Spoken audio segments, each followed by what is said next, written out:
Hello, What's Forest Focus. It's August, and that means the Premier League season is almost upon us. It's been a pre-season of optimism for Nottingham Forest, but is it merited when you look at the wider context of the league? Joining me to give his take on how it's all going is the chief football writer of the I paper, Daniel Storey, who is, of course, also a Reds fan. Daniel, good to have us with you. You with us again. I might edit that out. I might not. How are you doing? Yeah, I'm good. Thank you. Ready for the season to start? Yes, not long now. Well, you're like an international footballer of the journalism world. You've been to the Euros. I think you said before we started you've had a break. So you're still enthusiastic for the new season then? Yeah, I'm still in pre-season mode, so everything to play for now. Absolutely. We'll talk about that around Forest then, really. I mean, like I said in the intro there, it feels very optimistic from not afar, but as we view it as fans. How are you feeling about it? Are you as excited as the rest of us or a little bit cautious? Yeah, I am optimistic. I mean, I'm sure we'll talk about kind of where we see ourselves in the league, but in terms of the summer activity, I think what Nuno wanted was to keep hold of the best players and for them to be happy with that. I think that's happened. To have some continuity in the squad, I think that's happened. And if we're going to add in certain areas, which I think we still will continue to do, let's have that A as competition for places, and B, maybe that younger age group where Forest try to get to that model of buy, develop, and then sell higher, which is the model or has to be the model for clubs like us in the PSR age. Yeah, I mean, I qualify my excitement by saying 14th and mid-table mediocrity is very exciting to me. We'll probably get into how you feel about that. Just on the specifics of the transfers we've made, then I think the oldest is probably 26 in Milenkovic, unless I've got it wrong. And Anderson, Carlos Miguel, Jota Silva's signed today as we record this, and Ramon Sosa will. Not many household names there, which I really like because it shows we're probably doing proper scouting and recruitment of these players. Yeah, absolutely. I mean, we needed a defensive presence, so I'm glad that that's the most experienced. It sounds like, unless we get a very silly offer, then Murillo is going to stay for at least one more season and is happy to do so. So we needed to replace that experience of Niakate. Clearly, it was a great sale at the price. To then you reinvest less than half the money and hope that works out, and that's exactly what we've done. He's a big lad. We have to be better at defending set pieces this season. Nuno's clearly kind of spoken pretty explicitly about that, and he will help that, I think. But he's also a kind of leader as well. And, he's at the Euros. He is an international class footballer, and we've signed him for a fee that makes complete sense when you look at Niakate fee. I think elsewhere we probably have kind of taking gambles, but in the main they're low cost gambles, which is exactly what we want. We're not expecting any of these players necessarily to start the first game, but certainly not to be at peak at the first game. Anderson was pretty opportunistic when you look at the reported fee we've got for Vlachodimos. So yes, I am. I've been really critical in other years of Forest scattergun approach, and let's be clear, this will go out with still a good month of the window left, and let's not rule anything out. But it does sound like there's a kind of a blueprint that everybody's working off, which is pretty much what we've been crying for, isn't it? Did you see the building blocks in place last season under Nuno? I take quite a lot of stock in data, and the underlying numbers were good defensively, with the massive Achilles heel that, if the ball was crossed into our box from a dead ball, it's probably a goal. So obviously that was a big issue. But I know you were a big Cooper advocate. Did you see progress under Nuno to give you, the foundations for going into next season? I thought that Nuno actually did slightly worse last season than I thought. I've been pretty honest about that. That doesn't mean he did badly. I just thought we'd get that bump we got with Newcastle and Manchester United, I thought would be more pronounced, or would carry on longer and perhaps be more pronounced. That didn't happen, but he did his job, which was to keep Forest in the Premier League. And partly down to our own form and partly down to the bottom three being absolutely terrible, we did that. I would always judge a manager after a pre-season. It's so crucial for them. Nuno's spoken about it. I know it. You sense around a place that a manager can really stamp his authority when it comes to pre-season. And I think we've seen that most evidently in the shift in pre-season to a back three, which is what Nuno always played at Wolves. It's what he was successful with. I think he might have liked to do it last season, but didn't quite feel he had the personnel, or certainly the fit and available personnel. And also, I kind of think he had other fires to put out at that point. So that's an interesting shift. It means I think we'll probably try and sign another central defender as well. But yeah, just that alone kind of makes you realise that when you've got 6 weeks with players to prepare for a new season, you can try things. And if it doesn't work, you go back to what you think worked before. But why not try them? And that has to be a positive thing. I think we all kind of give Nuno a clean slate for last season. We say, look, you did your job. It wasn't perfect by any means. There were some of the same old failings that he inherited and wasn't able to fix. But hopefully they have been fixed this summer. One last question on last season. Do you think that the points deduction and the associated cloud that brought with it was kind of, did it play into his thinking? Did it create a cloud over the club that made his job harder, that obviously won't be here next season? I think into that, we just put a kind of one file entitled generic noise, and there was quite a lot of that. There was the points deduction, there was the refereeing stuff, there was Mark Clattenburg.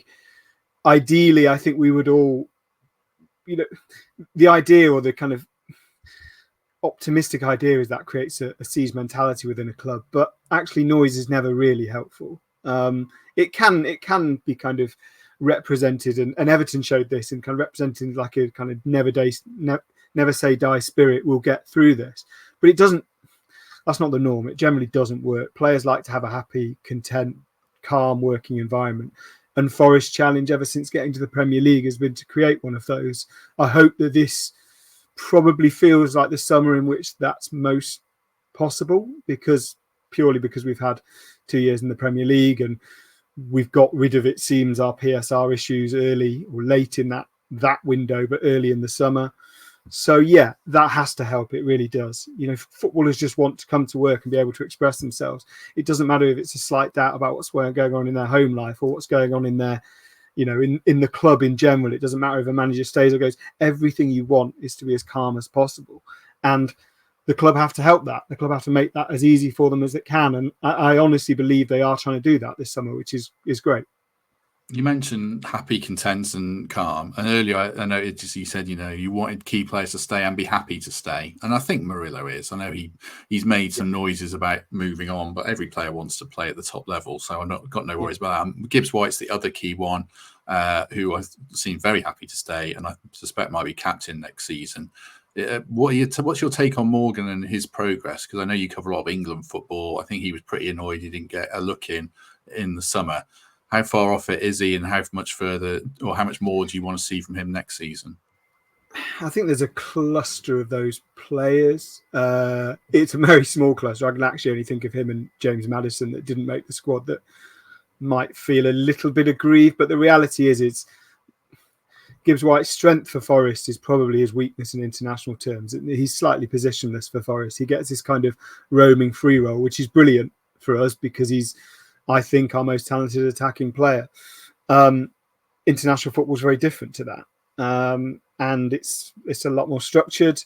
You look at the position that he most reflects in the England team, and it's probably Jude Bellingham's. And Jude Bellingham has just been, named the best player in Spain, and is this kind of generational talent, we hope. So that's the sort of levels he's got to meet. I honestly believe that a Morgan Gibbs-White who's got his nose put out about not being in an England squad is a very good thing for Nottingham Forest, because yes, we want him to achieve because he wants the club to finish as high as he can, but we also want players to achieve because they want to play in the Champions League and they want to represent their country. And if Forest can help them along that journey, it goes back to that buy, develop, sell model. If you sell a player for £20 million profit because he's broken into an England squad, then everybody's done their job right. So I'm really, really relieved that we haven't had, I kind of foresaw maybe February, March time that we might have a bit of a transfer saga summer with Morgan, particularly around the PSR issues. I'm so glad we haven't really had that. We managed to nip it in the bud with Mangala and Niakate and Vlachodimos. So yeah, I've just not heard a single rumour about him leaving since May, which is exactly what we all wanted, because, agents talk, clubs leak things, agents leak things. If Morgan wanted to leave Forest, I think we'd probably know about it by now. So brilliant news. Do you think he's been in that kind of sweet spot for us where he's played really well that he's by far our best player and our talisman, but he hasn't put up the goals and numbers that make a Spurs or a Newcastle or an Arsenal say, yes, we have to spend 60 million quid on this player. And maybe if he does that next season, obviously someone might put their hands in their pockets, but then we win, he wins in that situation. Yeah, absolutely. The other example I can now think of is Grealish when he was at Villa, who was sold as £100 million footballer. And his numbers were incredible. The way he led that team was probably even more pronounced than Morgan. And he was an established England international at that point. If Forest sell Morgan Gibbs-White, they will want at least 60, 70 million pounds. So you're not that far off that ballpark of the Grealish figures. And if that happens, then it's because we've turned him into that player, and he's turned himself into that player at our place. Look, it's less than 2 years since everybody was losing their minds from a non-Forest perspective and saying, I can't believe you spent 30 million quid plus add-ons on this guy. And now the argument is, which big club does he go next from an outside Forest perspective? This is a good thing. This is exactly what we should want. It's a credit to him, and it's a credit to how he's been managed and allowed to flourish at Forest, and long may that continue. Having said I didn't want a saga this summer, if we get to April and everyone's wondering whether Morgan Gibbs-White goes to a Chelsea or an Arsenal or a Liverpool, that's a good thing for Forest. It shows that we're going in the right direction. I think so. When you look at the squad we have currently, and as you rightly said, we've got a whole month before the window ends. Any worries and concerns where we're particularly light or maybe overburdened even in other areas? I think we're very, very well complemented in central midfielders. I don't think we need to sign another central midfielder. I don't see how we work effective minutes into another central midfielder without fairly expensive signings losing out. So I think we're fine there. I think we probably would look to sign another central defender just because if three at the back is going to be the rule, unless there is an option for one of those to, sit deeper. But I think Nuno probably would want another. The winger problem that Nuno's been talking about all summer, or I say problem, he wants more depth. I get that. That seems to have been answered with Jota Silva and probably Ramon Sosa as well. I think what everyone's shouting at the screen here is, do we need another striker? And in a world where Chris Wood is 28 years old and Taro Arani plays or starts 31 games last season, and I don't think it's a discussion at all, but neither of those are the reality. Wood was brilliant, way above my expectation last season. But, I remember that end of season review pod you did, and people were talking about awards, and Wood was mentioned in like player of the year terms, most important player terms, best signing terms, in best goal of the season terms. He was kind of the only player that was mentioned in those conversations. He's done so much, but we have to expect at some point a regression at the age he is. And I don't think Tyro, sadly, is dependable fitness-wise. His absence from the Spain tour sounds like it wasn't to do with fitness, personal thing, but we know he picks up hamstring injuries. And if he's out for another 3 or 4 months this season, I'm not sure that the Morgan Gibbs-White false nine thing is enough of a plan B or more effective enough of a plan B. But then you're trying to sign a striker who you're saying, if everyone's fit, you might be third choice. It's really hard to do. We heard about Jay Adams and Ben Brereton Diaz all summer, and they've obviously gone elsewhere. It's quite hard to convince players of that without paying them an awful lot of money. Yeah, I do wonder, actually, if we won't sign one, because Jota can play. He finished last season playing through the middle, and I wonder if he's that makeshift, that I've said this repeatedly on here, we need to sign a third striker and play different positions, because if we sign 3 strikers and they're all the same, they're not going to get the minutes and they're going to be wasting money on the bench. So I do wonder if that'll be the case. The other thing to say in your favour on that argument is, if we are doing the 3 at the back, I think Forest will become, we've always been in the Premier League a fairly counter-attacking team, but I think that will be our kind of de facto style. We'll be soaking up pressure with the 3 defenders, being better at set pieces and then launching these counter-attacks. And we know from watching Callum and Anthony and Morgan all run through that in that formation, in that kind of style, players end up in different positions naturally. Jota Silva might end up running through the middle, or Callum ends up running through the middle, even though he's not starting as a striker. Yeah, I think we're going to see quite a lot of three at the back. I do. I don't know if it's going to be every game. We've got those options. We've got fullbacks. I really like the wing backs. Like Aino and Nico have really kicked on. So, yeah, interesting times. Interesting times. Just before we talk about a few other matters, it is a week. Well, it was last week actually, but recording it this week, talking about the NAV. I've lost the graphic. There it is. Right. I'll be eating pizza at the NAV tonight as I record this. Only £8.50. Pre-match build-up before every Premier League game. Post-match, celebrate if we win or lose. The best place to enjoy football, either side of games in Nottingham. So thanks for their support. Do go and try the food, the 3 bars. You're not going to be waiting for long. So, yeah, an enjoyable experience before or after a Premier League game. Right, every guest's been asked what's their pizza of choice. There's been some very mixed answers. I had a really good one I've recorded with an interesting one with Nathan Joyce earlier today. What's your pizza of choice? I would say pepperoni, olives, and capers would be my choice. It's quite a Waitrose throw-in at the end, isn't it? Sorry about that, but I love capers. No, I was only thinking when you said that, you're going to need about 4 pints of water with that, aren't you? That's fine. Beer. Beer, yeah. Let's go down to the NAV. Get me out. Exactly. Yeah, that's a good amount of salt. Yeah, you do need to wash that down. I like that answer. That's interesting.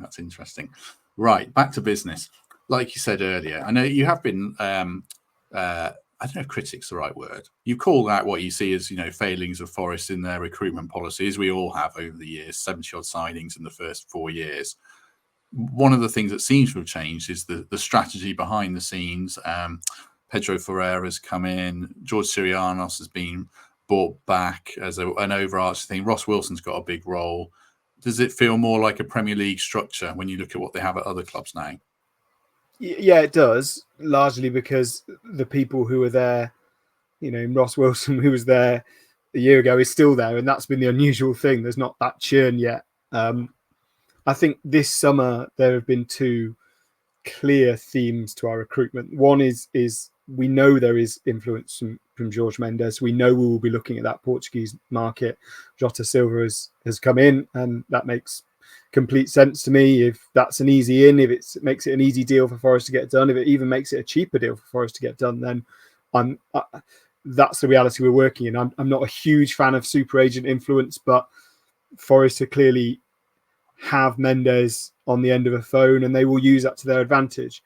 The other thing we've done, and this goes back to something that the club has repeatedly, or writers, club correspondents of the club have repeatedly mentioned, which is that they want to be seen as like a Brighton model, which is, to say it again, buy low, scout well, buy low, develop quickly and sell high. That is the Brighton model, and it has worked. And it might not work forever, but it has worked for an extended period of time, and it has enabled them to massively punch above their budgets.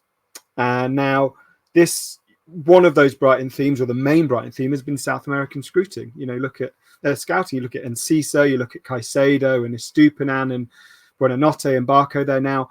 That has been a really, really kind of rich vein of form for them in the transfer market. And you look at Forest, and they look to be doing that. You look at what they've done with Murillo, you look at Danillo's progress, you look at where they're looking with Ramon Sosa this summer. It's clear that they're scouting in that market. And I think it's a sensible market, because if you get it right, and crucially, if you can get minutes to those players, competitive minutes for them to impress, it can work. So I like it. I really do. I don't know if it works, but I like that we're trying something committed.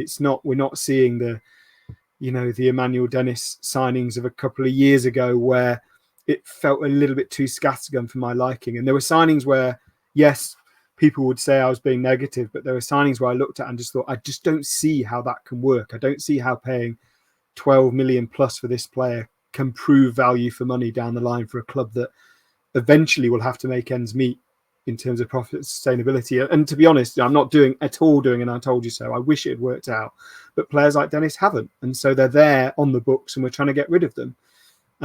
So yeah, I really like it. I don't know if it works, but it feels that there's something to get behind and even to be proud of, which is basically what we all want. Is Nuno the right manager for that? I'm probably playing stereotypes here, but he's a Mendes client. He's worked in Portugal. He's managed on the continent. He knows, he speaks Portuguese, which probably helps. I know he makes his players speak English in groups, but it does help players settle in. Am I just playing up to national stereotypes there, or does it give them a little leg up in that sense? No, it absolutely has to. It probably it kind of works for Nuno in that there was some uncertainty about his position from his side and from our side. I think at the start of the summer, that was quickly kind of put to bed. And if he sees the club going down this route, then it clearly cements his position. And just like I said about players at the top of the show, if managers feel settled and feel that everything in the club is working for them, they're generally happier people, and they're probably better football managers as well. I'm not saying that's the difference between finishing 10th and 16th, but it might be the difference on the training ground, which is those intangibles that can get across to players. It's no two of the managers that were strongly linked before Nuno won. One was Nuno and the other was Julian Lopetegui, who's now also in the Premier League. They're both Mendes clients. I don't think it's a coincidence that we were looking at both, but both have proven themselves, and Nuno has. He did a fantastic job at Wolves, whatever happened after at Spurs. So, yeah, him being happy is great for Forest.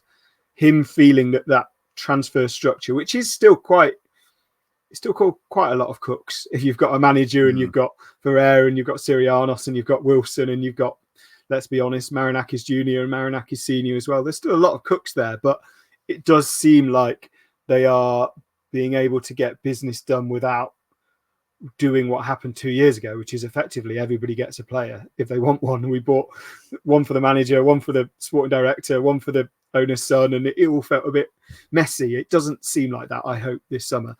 Famous last words, I hope we don't buy another 7 or 8 players in the rest of August. I don't think we will. No, I don't think we will.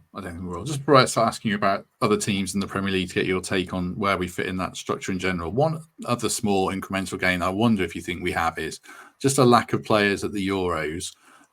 Some clubs have had players who went really deep, higher up the food chain, admittedly, but Palace had Gahey, for example, and also no AFCON this year as well. That absolutely killed us in a sense. Obviously, you want players to represent their country with pride, but it did us no favours, did it?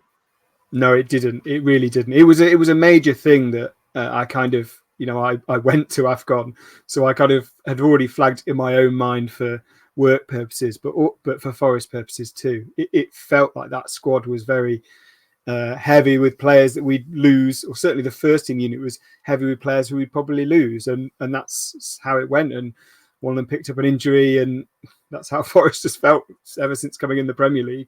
It has to help. If you've just like the pre-season, if you've got a manager when you've got breaks between games, international breaks in September, October, November, if you've got those and the manager can spend more time with the players, whether it's to correct things that aren't going well or to maintain momentum, can only be a good thing. What about the other clubs in the Premier League? On one of the shows this week, someone asked a very good question about where do we sit relative to the business other clubs have done. And I noted Fulham have lost Polinia, Palace have lost Elise, Everton haven't lost Branthwaite, but I wonder if they will because they bought Jake O'Brien. But they've done good business, but no one's been really prolific. What do you make of the clubs around us where like the Palace, the Fulhams, the Brentford? Are we still light years behind them? Well, not light years. Are we still behind them or not? I've split this into, and I promise this answer won't be as long as it sounds. I split this into 4 groups. The promoted 3 are still clubs that Forest will feel they have to finish above. I don't think they'll be as weak or anywhere near as weak as they were last season, Leicester potential points deductions notwithstanding. But we have to look to finish above the promoted clubs. I then think you have Everton in a group of 1 because with the uncertainty over the ownership. We know they have enough money until, end of October-ish time, but then there are questions about takeovers and funding and what happens, and we still don't really know their PSR position. And then you have a group of clubs. I think it's 4 clubs. I think it's Brentford, Fulham, Bournemouth and Wolves, and I'd call those the continuity clubs. I know Fulham have lost Polinia, and that is very relevant, but they all have the same managers they had a year ago. They all pretty much, Polinia side, have the same nexus of first team unit. Bournemouth haven't sold Solanke and Wolves haven't sold Pedro Neto and Brentford haven't yet sold Ivan Toney. So I think we can expect more of the same of those, and Forest were not as close as they'd like to be to all of those, but I think with the pre-season, Nuno will hope that he can kind of get close to those. And then we've got two clubs who do have different managers to a year ago, which is Brighton and Palace and Brighton with a very young manager. And I just don't think I know what to expect from those. Probably higher things than I expect of Forest in terms of league table finish, but in terms of those individual fixtures, Forest would fancy themselves to try and compete with them. And in terms of where Forest finish, I would take 16th or 17th again, and that sounds incredibly defeatist, but staying in the Premier League for the first few years is the aim, because the ceiling is high and the floor always feels low, closer to your feet than it should be. And I just want to stay in the Premier League and rebuild. I would be really disappointed, not really disappointed, but I would be quite disappointed if we were just like last season, which is basically top of a 4-team league, which was the teams that went down and us. I know Everton didn't finish that far ahead, but they had bigger points deduction. I would hope to be kind of middle. 17th would mean we were bottom of the pack I've just mentioned. 16th would mean we'd finish above one of those. If we finish 14th or 15th ahead of a couple of the clubs I've mentioned, I'd be really, really happy, because it would show that progress. It would show that we'd had a really good season. It would also, which I think this is crucial, it would show progress in what I think is a more settled Premier League than last year. I think, Luton won. I think Luton took 6 points in the last 16 games last season, and it was still tight with 2 or 3 games to go. So we have to put that into context. If Forest are safe with 3 games to go for till the end of the season, I'll be a really, really happy man, because we've basically, last season we were safe with 1 game to go. The first season, 1 season to go. Last season, one game to go. We were already safe, and we could have that kind of pretty much that final day blowout. Just give me 2 or 3 games this season, I'll be happy, because that means we'll have finished around the same as those clubs that I've mentioned, who are some of them established Premier League clubs now. Yeah, I think that's fair. I mean, I said 14th is the aim. 17th is the baseline, because obviously relegation is catastrophic. I mean, talking of the teams that might struggle a little bit then, because we'd be in that bracket certainly. I guess, are you looking at the bottom 3, or are there any of those clubs that have red flags? I suppose I'm thinking of Brentford there, because they spent 30 million quid on a striker who I see has just got injured till January, and Ivan Toney clearly wants to go, and I suspect they want to sell him. So are there any teams that you're looking at and thinking, oh, they're quite interesting? Yeah, I think Brentford, other than Everton, Brentford are the ones of that group you'd probably pull in easiest, and certainly in your mind. They've been brilliant at making that look very stupid in the first half of seasons, pretty much ever since they came up. And if Tony stays, I think they'll probably be good enough, because he is the most effective striker within that group. Maybe Dominic Solanke would have some conversations about that, but pretty much it's him. The other one is, and this is slightly rogue because they did finish really well last season, is Fulham, because Pellegrini was such a physical presence, this kind of midfield monster in tackling and interceptions and sprints and doing everything. I know they were prepared to lose him in January, and therefore it's not a huge shock that he's now gone. But this is the second season without Mitrovic. Last season, they scored enough goals through sharing them out, but there were some players who scored goals, and I think it would be a surprise if they replicated that this season.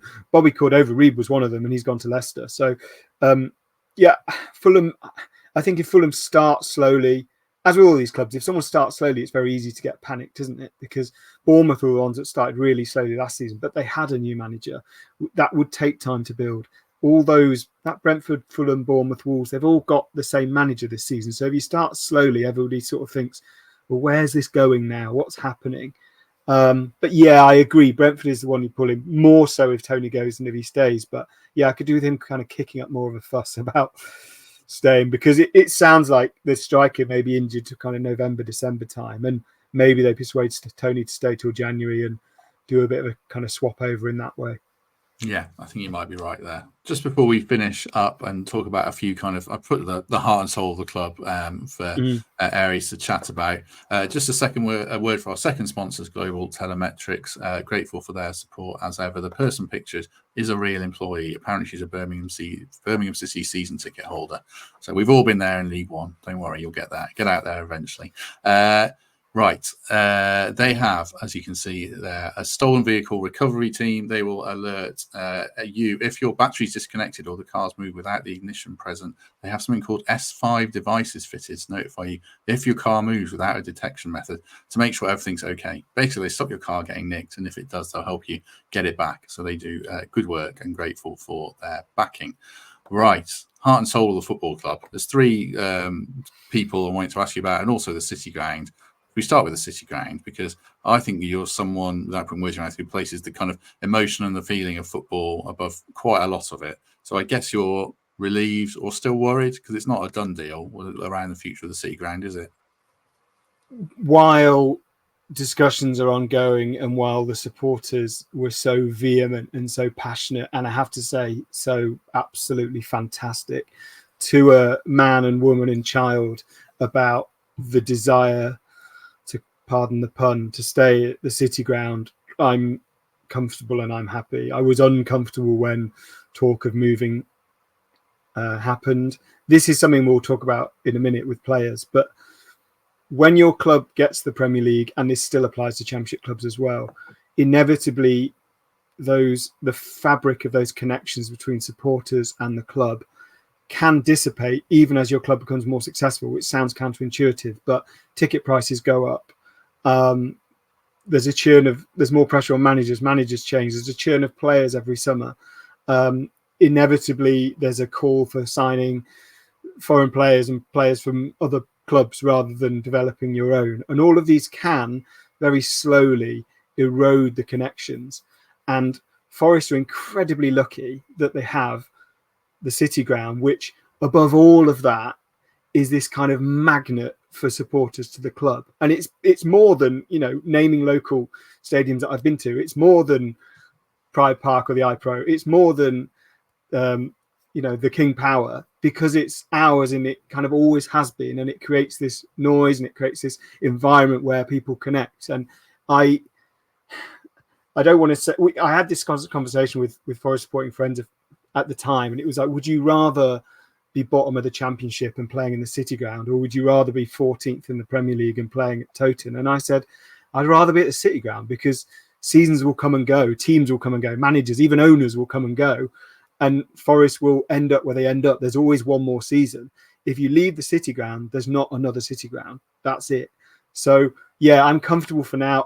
Like you, I'm not going to completely be sold on that until the deal is done, but I desperately hope it is, because it is such a large part of what it means to me to supporting Forest. And I think the people who maybe were a bit more, you need to move with the times, I kind of hope that they wouldn't quite realise how much the City Ground means until it's gone. You mentioned there about losing connections. The bigger you get, the harder it is to retain those connections. So things like the playing staff with the academy, we've seen Brennan go. There's not that much talent coming through because we're playing catch up a little bit.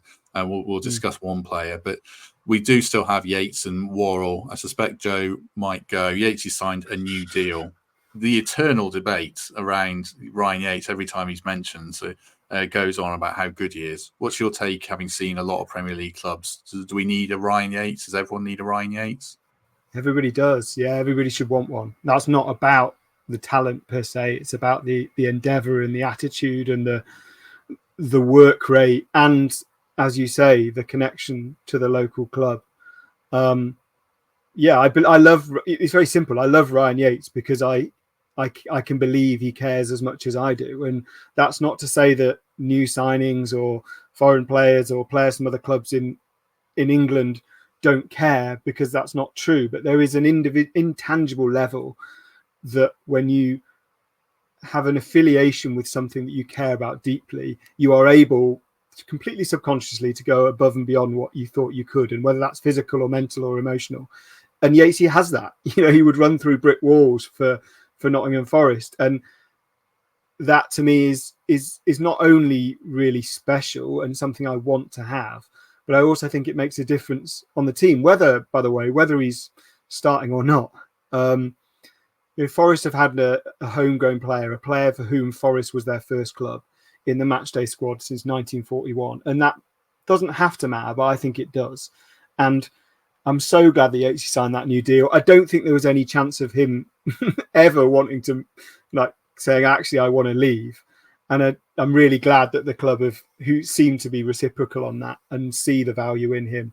And I think, for all those debates, I think now most of them are online, and I think most of them are for their own sake. And I think pretty much every Forest fan loves Ryan Yates. And look, if you said before the Arsenal game or before the Sheffield United away game in the last 2 seasons, who was the one player you'd want to score that winning goal or the goal that kept Forest up, or everybody would say Ryan Yates, and they wouldn't do it because they're like, oh, it's because he's born in Nottingham or because he's English or even because like, oh, he's always played for us. It's because you wouldn't have to think about it. You'd be like, well, obviously it's Ryan Yates because that's the one that will make me feel slightly different to the others. We had it with Brennan, but with Brennan, it was always clear that I think that he was kind of destined to move higher, and we got a really good fee and it worked out for everybody.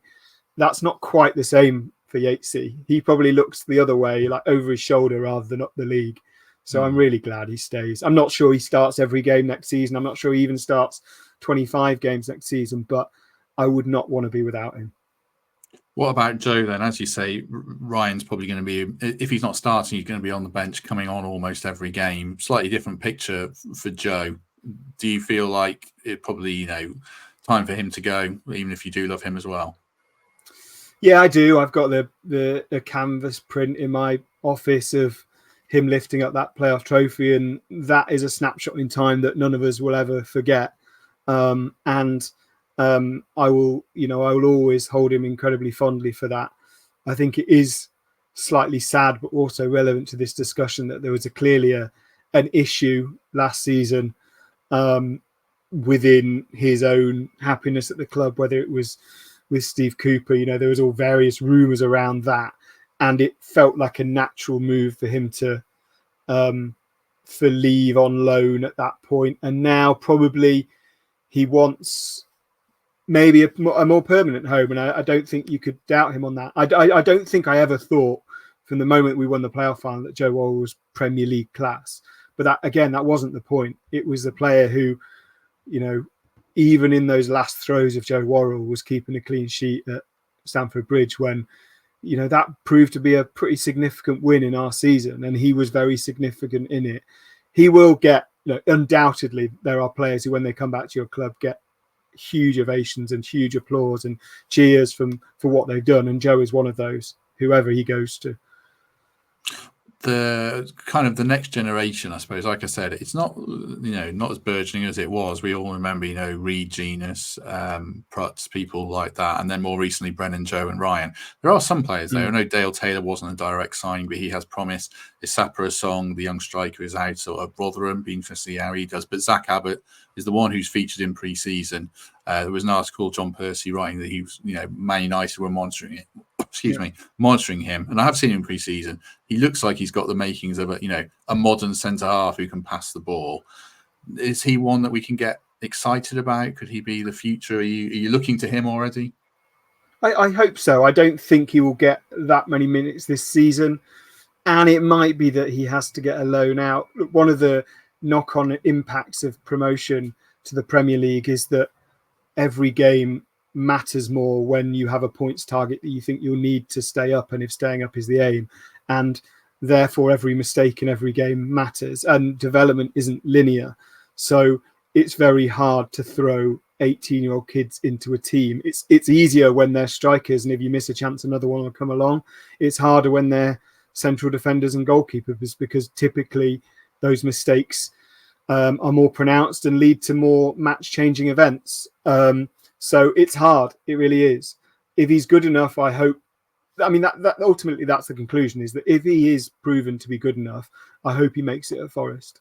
Whether that needs a loan this season to get some minutes in at 18. He's played for England under 18s, but he's had very few competitive minutes. I agree with you. He does look the part, and he's considered the part.